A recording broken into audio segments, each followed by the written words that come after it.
সুপ্রিয় ভিউয়ার্স, আমরা চলে আসলাম মিরপুর টহ বাজারে। দেখতেই পাচ্ছেন বিভিন্ন ধরনের মাছগুলো বেচাকেনা করছেন ইন্দ্রজিৎ। শুধু ইন্দ্রজিৎকে দেখাবো, খালি মাছে কি দেখাচ্ছি না, বিভিন্ন ধরনের মাছগুলো সংগ্রহ করছে খাল বিল নদীর থেকে। মাছগুলো সংগ্রহ করে এনে তিনি বেচাকেনা করছেন। এখানে সব ধরনের মাছগুলো আছে। এই বাজারে মাছ কিনে অনেক সাশ্রয়, আপনারা দেখে শুনে যাচাই করে কিনতে পারবেন। এখানে অনেক ব্যবসায়িক আছে, তারা সীমিত লাভে আয়ত্তের ভিতরেই বেচাকেনা করে থাকে।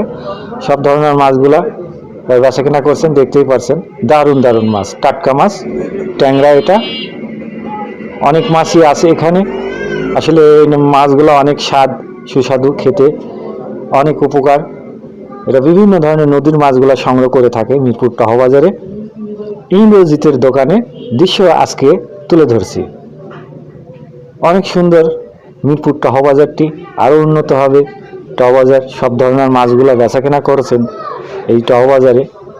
অবশ্যই এসে আপনারা দেখে শুনে কিনতে পারবেন। আর এই যে ইন্দ্রজিৎ, আপনাদের অতি প্রিয় পরিচিত এই ছেলেটি, আসলে তার ব্যবহার আচার অমায়িক সুন্দর, তার ব্যবসাটা হয়।